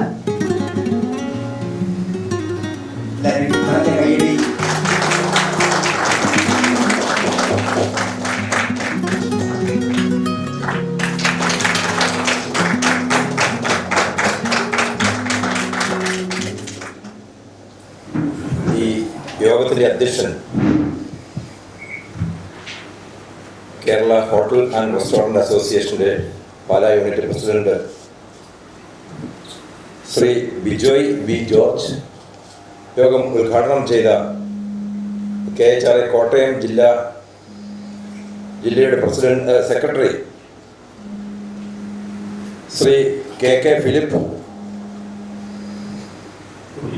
ഫിലിപ്പൂട്ടി, വേദിയിലിരിക്കുന്ന ശ്രീ ഡേവിഡ് നോമ്പള്ളി, സ്വാഗതാശംസ ശ്രീ ബിപിൻ തോമസ്, ഏറ്റവും സ്നേഹമുള്ള ഹോട്ടൽ ആൻഡ് റെസ്റ്റോറൻറ്റ് അസോസിയേഷൻ്റെ അംഗങ്ങളെ, ഞാൻ തുടക്കത്തിൽ തന്നെ ഇവർ പറഞ്ഞു, ഞാനും നിങ്ങളുടെ കുടുംബത്തെ ഒരു അംഗമാണ്. ഹോട്ടൽ വ്യവസായത്തിലല്ല എന്ന് മാത്രം, ബിസിനസ് രംഗത്ത് പ്രവർത്തിക്കുന്ന ഒരു വ്യക്തിയാണ്. കേരള വ്യാപാരി അസോസിയേഷൻ്റെ വർഷങ്ങളായിട്ട് പാലാ യൂണിറ്റിൻ്റെ വൈസ് പ്രസിഡന്റാണ്. നിങ്ങൾക്ക് എല്ലാവർക്കും അറിയാം. ഇവിടെ ഇരിക്കുന്ന ആൾക്കാർ എല്ലാവരും തന്നെ എൻ്റെ സുഹൃത്തുക്കളാണ്, പരിചയക്കാരും സുഹൃത്തുക്കളുമാണ്. എനിക്ക് എനിക്ക് അങ്ങേയറ്റം അഭിനന്ദിക്കുവാനുള്ളത്, നിങ്ങൾ മയക്കുമരുന്ന് മുക്ത കേരളം എന്നൊരു തീരുമാനമെടുത്തു, അതിൻ്റെ പ്രതിജ്ഞ ഇവിടെ ചൊല്ലി. വളരെ സന്തോഷം തോന്നി. കാരണം നമ്മുടെ സംസ്ഥാനത്ത് നിന്ന് മാത്രമല്ല, നമ്മുടെ രാജ്യത്ത് തന്നെ ഇന്ന് മയക്കുമരുന്ന് മാഫിയ പിടിമുറുക്കിക്കൊണ്ടിരിക്കുകയാണ്. നമ്മുടെ പാലായിൽ തന്നെ നമുക്ക് പാലായുടെ കാര്യമാണ് ഞാൻ കൂടുതൽ പറയാൻ ആഗ്രഹിക്കുന്നത്. കാരണം സംസ്ഥാന ലെവലിലേക്ക് നാഷണൽ ലെവലിലേക്ക് പോയിട്ട് പറഞ്ഞിട്ട് കാര്യമില്ല, ഇവിടെ നടത്താൻ വേറെ ആൾക്കാരുണ്ട്. പാലായിൽ തന്നെ ഞാൻ ചെയർമാനായത് കഴിഞ്ഞ മാസം 3-ാം തീയതിയാണ്. അതിനുശേഷം എനിക്ക് തോന്നുന്നു ഞാനൊരു 10 മീറ്റിങ്ങിലേറെ പ്രോഗ്രാമുകൾ പങ്കെടുത്തു. അതെല്ലാം മയക്കുമരുന്നിന് വേണ്ടിയിട്ടുള്ളത് തന്നെ. പാലാ രൂപത തന്നെ വളരെ ശ്രദ്ധയോടെയും കരുതലോടെയും ഒരുപാട് കാര്യങ്ങൾ ഇതിനുവേണ്ടി ചെയ്യുന്നുണ്ട്. സ്കൂളുകളിലൊക്കെ ചെയ്യുന്നുണ്ട്. ഇപ്പോൾ സ്കൂൾ അടച്ചിട്ടിരിക്കുകയാണ്. ഞങ്ങൾ നഗരസഭയിൽ കഴിഞ്ഞ ദിവസം വലിയ ഒരു മീറ്റിംഗ് അവിടെ നടത്തി. പ്രതിനിധികളെ മാത്രം വിളിച്ചാണ്. അടുത്തേക്ക് കടക്കുന്നതേ ഉള്ളൂ. പോലീസ് ഡിപ്പാർട്ട്മെൻറ്റ്, എക്സൈസ് ഡിപ്പാർട്ട്മെൻറ്റ്, അതുപോലെ തന്നെ ഇവിടുത്തെ വിദ്യാലയങ്ങൾ, അങ്ങനെ റെസിഡൻസ് അസോസിയേഷന്, അങ്ങനെയുള്ള എല്ലാ ഭാഗത്തെയും പ്രതിനിധികളെ വിളിച്ച് ഞങ്ങൾ ഒരു ആലോചനാ യോഗവും അതുപോലെ വലിയൊരു കമ്മിറ്റി ഒക്കെ ഞങ്ങൾ രൂപീകരിച്ചിട്ടുണ്ട്. അതിൻ്റെ നടപടികൾ മുന്നോട്ട് നീങ്ങിക്കൊണ്ടിരിക്കുകയാണ്. അതുപോലെ തന്നെ ഇവിടെ പാലായിലെ സംബന്ധിച്ച് എക്സൈസ് ഡിപ്പാർട്ട്മെൻറ്റ് വളരെ ആക്റ്റീവാണ്. പല റെയ്ഡുകളും നടത്തി. നമ്മളൊന്നും പുറത്ത് പറയാൻ മേലാത്ത രീതിയിലുള്ള വളരെ അപകടകരമായ സ്ഥിതിയിൽ കാര്യങ്ങൾ ഒക്കെ എത്തിയിട്ടുണ്ട്. ഒരു പരിധിവരെ തടയിടാനൊക്കെ കുറേയൊക്കെ സാധിച്ചിട്ടുണ്ട്. ഏതാണ്ട് നിങ്ങളെ അതിന് ഞാൻ വീണ്ടും അഭിനന്ദിക്കുകയാണ്. അതുപോലെ തന്നെ നിങ്ങൾ ചെയ്ത കാര്യങ്ങളെക്കുറിച്ചൊക്കെ മുമ്പ് സംസാരിച്ചവരോട് പറഞ്ഞു. ഒരുപാട് ഇത് കേരള ഹോട്ടൽ ആൻഡ് റെസ്റ്റോറൻറ്റ് അസോസിയേഷൻ്റെ ആണോ ഒരു ചാരിറ്റി സംഘടനയാണോ എന്ന് എനിക്ക് തന്നെ ഇത് കേട്ടപ്പോൾ സംശയം തോന്നി. കാരണം ഒരുപാട് ചാരിറ്റി പ്രവർത്തനങ്ങൾ നിങ്ങൾ ചെയ്യുന്നതായിട്ട് ഞാൻ മനസ്സിലാക്കുന്നു. എന്നോട് ബിപിൻ തന്നെ ഇന്നലെ ഇത് പറഞ്ഞിരുന്നു. അതുകൂടാണ്ട് ഇപ്പോൾ എനിക്ക് കേൾക്കുവാൻ സാധിച്ചു. നമ്മുടെ പ്രകൃതി ദുരന്തങ്ങൾ ഉണ്ടായപ്പോൾ, വയനാട് പ്രകൃതി ദുരന്തത്തിൽ അന്ന് നമ്മളൊരു കമ്മ്യൂണിറ്റി ഹാള്, കമ്മ്യൂണിറ്റി കിച്ചൺ അവിടെ നിങ്ങൾ അറേഞ്ച് ചെയ്തു. ഒരുപാട് ഞങ്ങൾക്ക് അതിൻ്റെ പ്രയോജനമുണ്ടായി. അതിന് മുമ്പുണ്ടായിരുന്ന വെള്ളപ്പൊക്കം വളരെ ഭീകരമായ രീതിയിൽ നമ്മുടെ സംസ്ഥാനത്തെ ആകെ ഇളക്കി മറിച്ച ഒരു വലിയ വെള്ളപ്പൊക്കമുണ്ടായി. അതിനൊക്കെ നിങ്ങളുടെ കയ്യൊപ്പ് അവിടെ എല്ലാം പതിഞ്ഞിട്ടുണ്ട്. അങ്ങനെ ഒരുപാട് മേഖലകളിൽ. പിന്നെ നമ്മുടെ ഏറ്റവും സന്തോഷം നമ്മുടെ മരിയസാനം, എനിക്ക് സന്തോഷം അവിടെ എത്തിയിട്ടില്ല എന്ന് തോന്നുന്നു. എന്തോ അത്യാവശ്യമായിരിക്കാം. സന്തോഷത്തിന് നിങ്ങളുടെ ഒരു സാമ്പത്തിക സഹായം നിങ്ങൾ നൽകുന്നു. അങ്ങനെയൊക്കെയുള്ള ഒരുപാട് ചാരിറ്റി പ്രവർത്തനങ്ങൾ ചെയ്യുന്ന അതാണ് ഞാൻ മുമ്പേ പറഞ്ഞത്.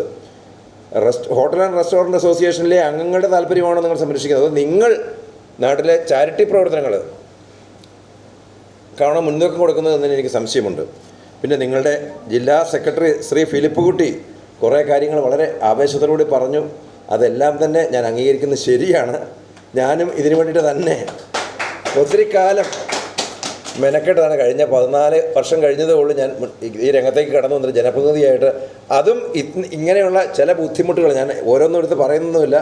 ചില ബുദ്ധിമുട്ടുകൾ സഹിക്കാൻ മേലാഞ്ഞിട്ടാണ് ഇലക്ഷൻ സ്വതന്ത്രനായിട്ട് ഞാൻ ഞങ്ങളുടെ വാർഡിൽ മത്സരിച്ചത്.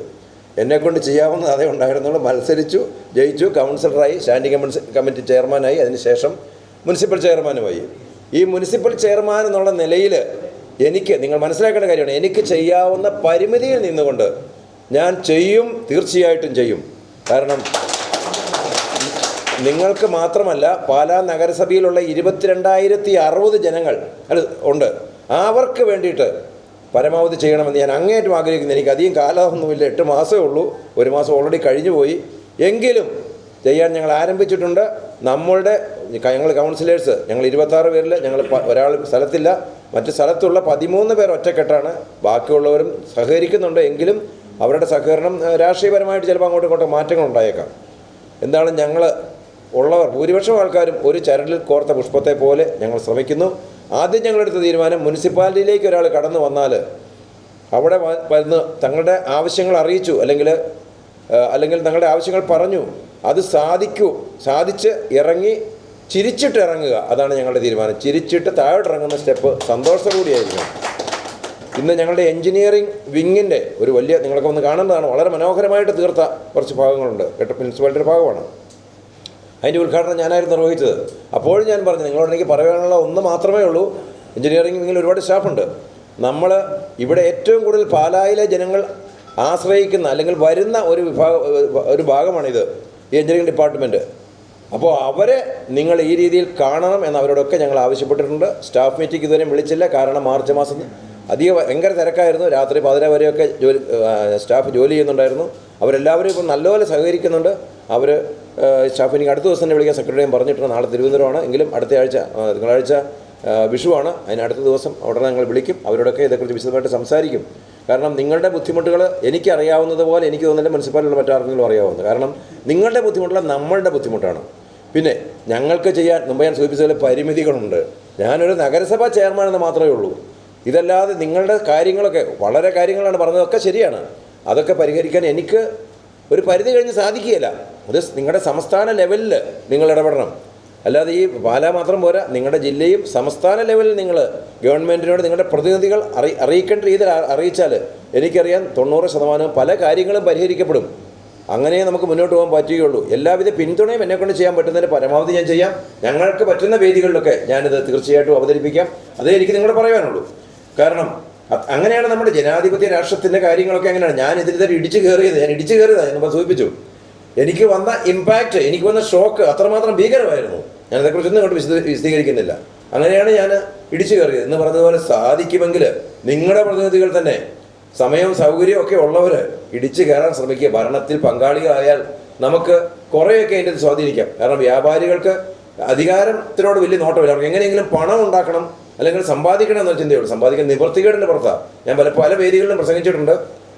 പാലായെ സംബന്ധിച്ച് ഒരു കെട്ടിടം വാടകയ്ക്ക് എടുത്തുകൊണ്ട് ഒരല്പം ബാങ്ക് ലോണൂടെ ഉണ്ടെങ്കിൽ അയാൾ എപ്പം പൊട്ടി എന്ന് ചിന്തിച്ചാൽ മതി. മുന്നോട്ട് പോകുക ഒരു സംശയമില്ല. ലാഭമൊക്കെ അത്രയും കുറഞ്ഞു. അത്രമാത്രം മത്സര വേദിയാണ്. ഹോട്ടലുകൾ ഇപ്പം അദ്ദേഹം പറഞ്ഞു, കോട്ടയം ജില്ലയിൽ 63 സ്ഥാപനങ്ങൾ പൂട്ടിയെന്ന്. 63 കോട്ടയം ജില്ല ഹോട്ടലേ പൂട്ടിക്കാണുള്ളൂ. ബാക്കി ബിസിനസ് സ്ഥാപനങ്ങൾ നോക്കിയാൽ 1000കണക്കിന് നിന്നു. കോട്ടയത്തിന് വമ്പൻ ബിസിനസ് വന്നപ്പോൾ തന്നെ കോട്ടയം പ്രദേശത്തുള്ള 1000-ലേറെ കടകൾ പൂട്ടിയല്ലേ. അതിനൊക്കെ ചോദിക്കാനും പറയാനും ഇന്ത്യയിലെ നിയമം അനുസരിച്ച് നമുക്ക് ഒരുപക്ഷെ ബുദ്ധിമുട്ടാണ്. നമുക്ക് പ്രതികരിക്കാനേ പറ്റുള്ളൂ. ഓൾ ഇന്ത്യ ലെവലിൽ എടുക്കുന്ന തീരുമാനങ്ങളാണ്. അതുപോലെ തന്നെ പ്ലാസ്റ്റിക്കിൻ്റെ മുനിസിപ്പാലിറ്റി ചെയ്ത് 2 കാര്യങ്ങൾ നിങ്ങൾ മനസ്സിലാക്കണം. കാരണം പ്ലാസ്റ്റിക് ഈ റെയ്ഡൊക്കെ പറഞ്ഞാൽ അത് ഞങ്ങൾ തീരുമാനിക്കുന്നതല്ല. ഗവൺമെൻറ് തലത്തിൽ അതിന് ഓരോ ചോദ്യങ്ങളുണ്ട്. കാരണം പല ഇതുണ്ട്. ഒരു കടയിൽ കയറി എന്ത് ചെയ്യണം, എങ്ങനെ പെരുമാറണം, ഇതൊക്കെ പറഞ്ഞ് ഇങ്ങോട്ട് ഇത്ര കേസ് എടുത്തു, അതിനെല്ലാം റിപ്പോർട്ട് കൊടുക്കണം. അപ്പോൾ അതുകൊണ്ട് കേസുകൾ എടുക്കേണ്ടി വരും. പക്ഷേ എടുക്കുമ്പോൾ എനിക്ക് ചെയ്യാവുന്ന ഇത്രയേ ഉള്ളൂ. അവരെ വിളിച്ച നേരെ തന്നെ ഹെൽത്ത് ഡിപ്പാർട്ട്മെൻറ്റിനെ വിളിച്ച് പറഞ്ഞിട്ടുണ്ട്, പാലായിലെ കച്ചവടക്കാർ വലിയ ബുദ്ധിമുട്ടിൽ കൂടെയാണ് പോകുന്നത്. നിങ്ങൾ പാലായിലെ കച്ചവടക്കാരെ ഉപദ്രവിക്കരുത്. അപ്പോൾ അവർ പറഞ്ഞ കാര്യമാണ്, അത് ശ്രദ്ധിക്കണം. ഞങ്ങളിപ്പോൾ കയറിയാൽ ചെറിയ ഫൈൻ കൊണ്ടൊക്കെ നിർത്താം. അവരിനി അത് റിപ്പീറ്റ് ചെയ്യല. അതേസമയം ഞങ്ങളുടെ പുറകിൽ ഇതിൻ്റെ സ്ക്വാഡുകാരുണ്ട്. അവർ വീഡിയോ അടക്കം വന്നാണ് എടുക്കുന്നത്. ഒന്നും ചെയ്യാൻ പറ്റില്ല. അത് മനസ്സിലാക്കണം. സ്ക്വാഡുകാർ വരുന്ന പാലക്കാരായിരിക്കില്ല, കോട്ടയത്തുനിന്നോ അല്ലെങ്കിൽ മറ്റു തിരുവനന്തപുരത്തുനിന്നോ ഒക്കെ ആയിരിക്കാം. അവർ വന്ന് കയറിയാൽ നമുക്കൊന്നും ചെയ്യാൻ പറ്റില്ല. അപ്പോൾ അവരോട് ഞാൻ പറയാവുന്നതിന് മാക്സിമം കാര്യങ്ങളൊക്കെ പറഞ്ഞിട്ടുണ്ട്. അതുകൊണ്ട് ചെയ്യാം. ഫൈനുകളൊക്കെ കുറയ്ക്കാവുന്നത് കുറയ്ക്കാം. പിന്നെ ഈ പ്ലാസ്റ്റിക് എന്നുള്ളത് നഗരസഭയ്ക്ക് ചെയ്യാൻ പറ്റുന്നതൊക്കെ ചെയ്തിട്ടുണ്ട്. കാരണം ഒരുപാട് പരിമിതികൾ ഇതിലെല്ലാം ഉണ്ട്. ഞങ്ങൾ 120 രൂപ ഒരു കടക്കാരൻ കൊടുത്തു കഴിഞ്ഞാൽ നിർബന്ധമായും കൊടുക്കണം. അവിടെ ഉണ്ടാകുന്ന പ്ലാസ്റ്റിക് കളക്ട് ചെയ്യാൻ ഹരിതകർമ്മ സേനകളുണ്ട്. വീടുകളാണെങ്കിൽ 60 രൂപ കൊടുത്താൽ മതി ഒരു മാസം. അത് കൊടുത്താലുള്ള ലൈസൻസ് പുതുക്കത്തുള്ളൂ. അങ്ങനെയൊക്കെയുള്ള കാര്യങ്ങൾ ഉണ്ടാക്കേണ്ട. ഈ പ്ലാസ്റ്റിക് മുഴുവൻ കളക്ട് ചെയ്ത് ഞങ്ങൾ ഇവിടേക്ക് വിടുന്നുണ്ട്. ശുചിത്വ മിഷനൊക്കെ ഞങ്ങൾ അയച്ചു കൊടുക്കും തൃശ്ശൂരേക്കൊക്കെ. അങ്ങനെയൊക്കെ ലോഡ് കണക്കിന് കയറി പോകുന്നുണ്ട്. പക്ഷേ ഈ പ്ലാസ്റ്റിക് നമ്മൾ ഉൽപ്പാദന മേഖല തടയേണ്ടതാണ്. സത്യമാണ് ഞാൻ പറഞ്ഞത്. ഒരു പ്രൊഡക്ഷൻ അവിടെ കൺട്രോൾ ചെയ്യാൻ സാധിക്കുന്നതിന് കാരണങ്ങൾ പലത് കാണും. അപ്പോൾ ഉൽപ്പാദന മേഖല തടയാൻ സാധിക്കാതെ നമ്മുടെ നഗരത്തിലേക്ക് വരുമ്പോൾ ഇത് തടയാൻ നമുക്ക് പറ്റുന്ന ഇത്രയൊക്കെ ഉള്ളൂ. കളക്ട് ചെയ്യാം. ആദ്യം ഞങ്ങൾ കളക്ട് ചെയ്യുന്നു. അപ്പം അവിടെ നമ്മൾ ഈ സാധനം കഴിവതും കടയിൽ വെക്കാതെ നമുക്ക് റീസൈക്കിൾ ചെയ്യാവുന്ന ഐറ്റംസൊക്കെ നമുക്ക് അത്തരം ഐറ്റംസിൽ നിങ്ങൾ കൂടുതൽ ശ്രമിക്കുക. ഞങ്ങളുടെ ഭാഗത്ത് നിന്ന് ചെയ്യാൻ പറ്റുന്ന കാര്യങ്ങളൊക്കെ നമ്മൾ ചെയ്യാമെന്ന് എനിക്ക് ഉറപ്പ് തരാൻ പറ്റുകയുള്ളൂ. മറ്റേ നിങ്ങൾ ചെയ്യുന്ന സേവനങ്ങൾ സത്യം പറഞ്ഞാൽ ഒരു ഹോട്ടൽ നടത്തുന്നതിൻ്റെ ബുദ്ധിമുട്ടുകൾ വ്യക്തമായിട്ട് നിങ്ങൾക്ക് എല്ലാവർക്കും അറിയാം, എനിക്കും അറിയാം. കാരണം ഒരു ഹോട്ടൽ നടത്തുന്ന വ്യക്തി ഏറ്റവും കുറഞ്ഞത് 15 മണിക്കൂറെങ്കിലും കഠിനാധ്വാനം ചെയ്യുന്നുണ്ട്. ഒരു കുക്ക് ഒരു ദിവസം പിണങ്ങിയാൽ ആ മനുഷ്യന് തീർന്നു. ആ പ്രസ്ഥാനം മുന്നോട്ട് പോകാൻ പറ്റില്ല. അത്രമാത്രം ഇന്ന് വ്യാപാര രംഗത്തുള്ളതിൽ ഏറ്റവും ബുദ്ധിമുട്ടുള്ള ഒരു രംഗമാണ് ഈ ഫീൽഡ്. കാരണം അത് അത്രമാത്രം ശുഷ്കാന്തിയോടെ ചെയ്താലേ ഉള്ളൂ, അല്ലെങ്കിൽ അത്രമാത്രം ശ്രദ്ധയോടെ ചെയ്താലേ ഉള്ളൂ നമുക്ക് പിടിച്ചു നിൽക്കാൻ പറ്റുകയുള്ളൂ. പിന്നെ എന്തെങ്കിലും ഒരു തെറ്റ് കണ്ടാൽ, ഒരു വിഷാംശം അല്ലെങ്കിൽ എന്തെങ്കിലും കണ്ടാൽ ചിലപ്പോൾ നമ്മുടെ കുടുംബവും നമ്മുടെ മക്കളടക്കം തീരുന്ന രീതിയിലുള്ള കേസുകളെ നിയമങ്ങളാണ് അതിനൊക്കെ നിൽക്കുന്നത്. അതൊക്കെ നിങ്ങൾ എല്ലാവരും അതിനെക്കുറിച്ച് അവെയറാണ്. അതിനെക്കുറിച്ച് കൂടുതലൊന്നും പറയുന്നില്ല. എന്താണെങ്കിലും നിങ്ങൾ എനിക്ക് തന്ന ഈ സ്വീകരണത്തിന് അങ്ങേയറ്റം നന്ദി പറയുന്നു. ഞാൻ കൂടുതലൊന്നും പറയുന്നില്ല. വളരെയധികം നന്ദി, ഹൃദയത്തിൻ്റെ ഭാഷയിൽ തന്നെ നന്ദി പറയുന്നു. ഈ പ്രോഗ്രാം, നിങ്ങളുടെ അസോസിയേഷന് എല്ലാവിധ ആശംസകളും നേരുന്നു, എല്ലാവിധ വിജയങ്ങളും നേരുന്നു. എന്നെക്കൊണ്ട് ചെയ്യാവുന്ന എല്ലാം, ചെയ്യാൻ പറ്റുന്ന കാര്യങ്ങളൊക്കെ ചെയ്യാവുന്ന ഒരിക്കൽ കൂടി ഉറപ്പ് തന്നുകൊണ്ട് എൻ്റെ വാക്കുകൾ ഉപസംഹരിക്കട്ടെ. നന്ദി. ഇനി അടുത്തതായിട്ട് പാലാ നഗരസഭയ്ക്ക് KHRA പാലാ യൂണിറ്റിന് വകയായി നടത്തുന്ന, അതായത് ഹരിത കേരളം എന്ന ആ ഒരു കൺസെപ്റ്റ് യാഥാർത്ഥ്യമാക്കാൻ വേണ്ടി ഹോട്ടലുകളിൽ നമുക്ക് ബയോയും നോൺ ബയോ ആയിട്ടുള്ള 2 വേസ്റ്റ് ബിൻ വെക്കണമെന്നുള്ളത് നിയമമാണ്. അത് മസ്റ്റായിട്ട് നമ്മുടെ ഫ്രണ്ടിൽ നമ്മുടെ വരുന്ന കസ്റ്റമേഴ്സിന് അത് തരംതിരിച്ചിടുവാനുള്ള ഒരു സൗകര്യം നമ്മൾ ഒരുക്കേണ്ടതാണ്.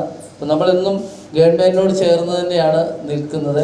ഗവൺമെൻറ് നിർദ്ദേശങ്ങൾ KHRA സംസ്ഥാന നേതൃത്വം ജില്ലാ നേതൃത്വം ഒക്കെ അത് ആ ഉത്തരവാദിത്തത്തിൽ ഏറ്റുകൊണ്ട് തന്നെ നമ്മുടെ അംഗങ്ങൾക്കായിട്ട് കുറഞ്ഞ വിലയിൽ ലഭിക്കുന്നതിനായിട്ട് ഒരു കമ്പനിയുമായി ടൈപ്പ് ചെയ്തുകൊണ്ടാണ് ഈ വേസ്റ്റ് ബിന്നുകൾ ഇവിടെ എത്തിയിരിക്കുന്നത്.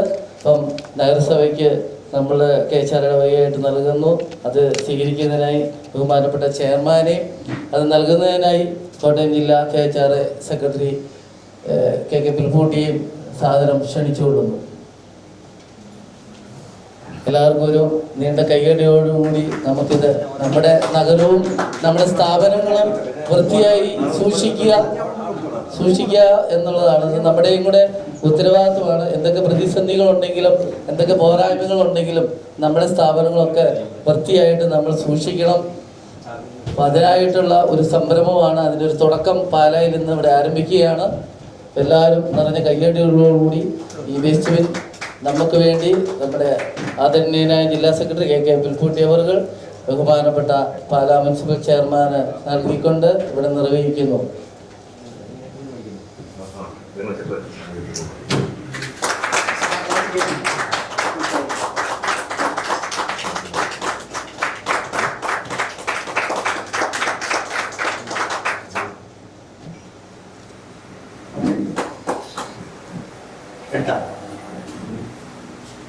Thank you sir.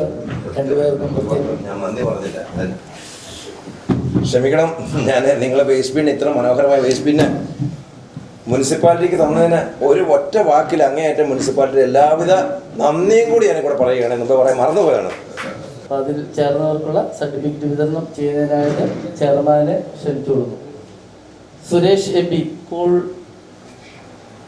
കൂൾമോൺ soft drinks.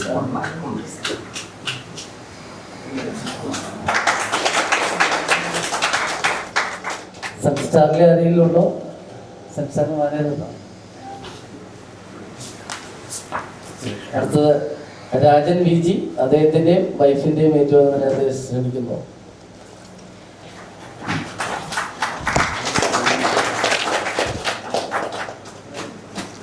അടുത്തതായി Sajan Xavier, uncle's restaurant, Pala.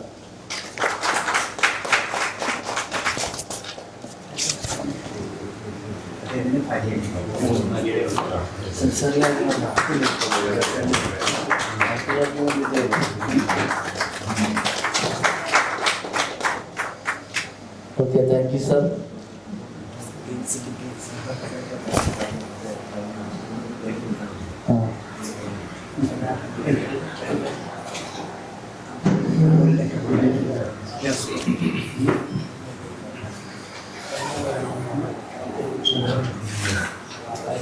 അടുത്ത് ചെയർമാൻ പോകുന്നതിന് മുമ്പായിട്ട് അടുത്തായിട്ട് കേശാര പാലാ യൂണിറ്റിന്റെ the green city the clean city logo പ്രകാശനമാണ്.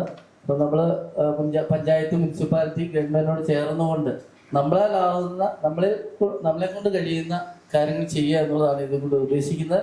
നമ്മുടെ സ്ഥാപനവും അതിന്റെ പരിസരങ്ങളും ഒക്കെ ഏറ്റവും വൃത്തിയായിട്ട് സൂക്ഷിച്ചുകൊണ്ട് മറ്റുള്ളവർക്ക് ഒരു മാതൃകയായി മാറുക, അത് നമ്മുടെ ഒരു KHRA ഓരോ അംഗങ്ങളുടെയും ഉത്തരവാദിത്വമാണ് എന്ന് ഓർമ്മിപ്പിച്ചുകൊണ്ട് അതിന്റെ ലോഗോ പ്രകാശനത്തിനായി ചെയർമാനെയും ജില്ലാ സെക്രട്ടറി KK പിൽപ്പൂട്ടി അവരുടെ സാധനം ക്ഷണിച്ചുകൊള്ളുന്നു.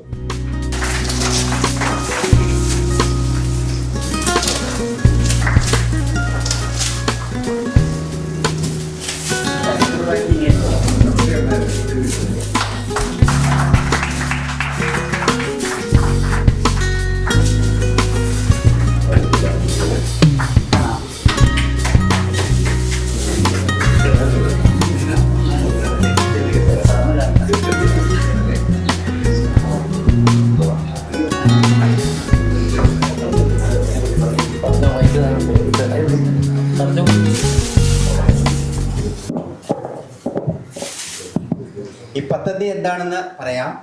ശരിക്കും പാലാ മുനിസിപ്പാലിറ്റിയുടെ ഹെൽത്ത് ഡിപ്പാർട്ട്മെന്റുമായി ചേർന്ന് തന്നെയാണ് ഈ പദ്ധതി.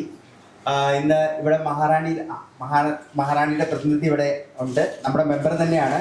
ശരിക്കും പാലാ മുനിസിപ്പാലിറ്റിയുടെ അവാർഡ് വിന്നറും കൂടിയാണ് മഹാറാണി. അതിന് നമുക്കൊരു കയ്യടി ഇവർക്ക് കൊടുക്കാം. ഹോട്ടൽ മഹാറാണി മാത്രമല്ല ബയോബിന് അവർ ഓർഡറും ചെയ്തിട്ടുണ്ട്. അപ്പം മുനിസിപ്പാലിറ്റിയുടെ തീരുമാനം നമ്മുടെ ഹെൽത്ത് ഡിപ്പാർട്ട്മെന്റുമായിട്ട് ചേർന്നിരിക്കുന്നത് നമ്മുടെ വേസ്റ്റ്, അതായത് നമ്മുടെ ബയോ വേസ്റ്റ്, അത് നമ്മളത് റീയൂസ് ചെയ്യുക, ഒന്നെങ്കിൽ അത് വളമാക്കി മാറ്റുക, അല്ലെങ്കിൽ അത് ഗ്യാസ് ആക്കി മാറ്റുക. നമുക്കത് സാധ്യമാകുന്ന കാര്യമാണ്. അപ്പം നമ്മുടെ സ്ഥാപനങ്ങളിലെ വേസ്റ്റ് നമ്മളതിനെ എങ്ങനെ ഗുണകരമാക്കി മാറ്റാൻ പറ്റും, അതായത് നമുക്ക് പറയാം അതിനും തക്ക പ്രോഡക്റ്റുകളൊക്കെ ഇപ്പോൾ മാർക്കറ്റിൽ അവൈലബിൾ ആണ്. നമ്മളത് വെച്ച് നമ്മളതിനെ വളമായോ അത് മാറ്റുക. അതുപോലെ തന്നെ പ്ലാസ്റ്റിക്കിനെ അതിൻ്റെ തനതായ രീതിയിൽ നമ്മൾ മാറ്റി അതിന് കൃത്യമായ രേഖകൾ ഉണ്ടാക്കി വെക്കുമ്പോൾ തീർച്ചയായിട്ടും മുനിസിപ്പാലിറ്റിയുടെ ഭാഗത്തു നിന്നും അതിന് ഒരു ഹെൽത്ത് ഡിപ്പാർട്ട്മെന്റ് നമുക്ക് ഈ വർഷം ഉണ്ടായിരുന്നു, അടുത്ത വർഷം അത് ഉണ്ടാകട്ടെ. എന്തായാലും KHRA പാലാ യൂണിറ്റ് ഈ ഒരു കാര്യത്തിൽ ഒരു മോണിറ്ററിംഗ് നടത്തി അതിന് ഒരു തീർച്ചയായിട്ടും ആ സ്ഥാപനത്തിന് ഒരു സമ്മാനം ഞങ്ങൾ കൊടുക്കണമെന്നാണ് പാലാ യൂണിറ്റിന്റെ തീരുമാനം. അപ്പം ഈ ഗ്രീൻ ക്ലീൻ സിറ്റി എന്ന ഈ പ്രോജക്റ്റ് നമ്മളത് ആരംഭിക്കുകയാണ്. ഇത് നമ്മൾ കുറച്ചായിട്ട് ഇതിന്റെ പഠനവും കാര്യങ്ങളൊക്കെ നടത്തുന്നുണ്ടായിരുന്നു. ഈ ഒരു ആലോചനയുടെ ലോഗോ പ്രകാശനമാണ് ഇന്നിപ്പോൾ ഇവിടെ നടന്നത്. നമുക്ക് സന്തോഷമായിട്ട് ചാരിറ്റി പ്രവർത്തനങ്ങൾ നമുക്കറിയാവുന്നതാണ്. വലിയ സദനം എന്ന് പറയുമ്പോൾ പാലയുടെ ഹൃദയമാണ്. കാരണം ഇവിടുത്തെ വ്യാപാര സുഹൃത്തുക്കളും KHRA ഇന്ന് വലിയ സദനത്തിനെ 2025 ചാരിറ്റി ആയിട്ട് നമ്മൾ ആദരിക്കുന്നു.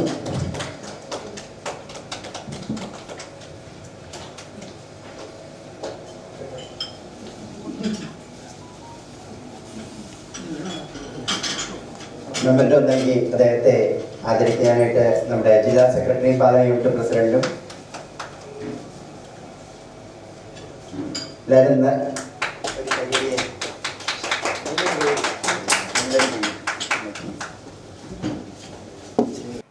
ഒരു മീറ്റിങ്ങിനകത്ത് കഴിഞ്ഞ മുമ്പിലത്തെ വർഷമാണ് തോന്നുന്നു അല്ലേ, ഇതൊക്കെ തന്നിരുന്നു. മരീസ് സ്ഥാനത്തെ ഓർക്കുന്നതിന് എപ്പോഴും നന്ദി. പ്രത്യേകിച്ച് കേറ്ററിങ്ങും ഹോട്ടലുകാരും എന്ന് പറയുന്നത് മരീസ് സ്ഥാനത്തിന് എപ്പോഴും ഭക്ഷണവും സഹകരണവും ഒക്കെ നൽകുന്നവരാണ്. എല്ലാം നന്ദിയോടെ ഓർക്കുന്നു. ഇങ്ങനെ ഒരു അവസരത്തിൽ വരാൻ സാധിച്ചതിൽ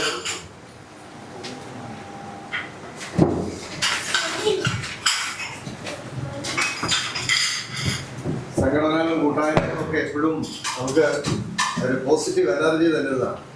നമ്മുടെ ഇതിനകത്ത് ഏറ്റവും വലിയ സീനിയറായിട്ടുള്ള പാലായില് നമ്മുടെ പ്രൈവറ്റ് ബസ് സ്റ്റാൻഡിൽ ഒരു ഹോട്ടലുണ്ടായിരുന്നു. അതുപോലെ ഇവിടെ ഇരിക്കുന്ന എല്ലാവർക്കും ദൈവനാമത്തിൽ പ്രാർത്ഥനകളും നന്മകളും നേരുന്നു. അങ്ങനെ പ്രത്യേകമായിട്ട് പരിസരത്തിലെ ഒരു 600ഓളം മനുഷ്യരുടെ അവർക്ക് കിട്ടിയ അംഗീകാരമായിട്ട് എന്നെ സ്വീകരിക്കുന്നു. എല്ലാവരുടെയും പ്രാർത്ഥനകളും തരികയാണ്. നന്ദി, നമസ്കാരം.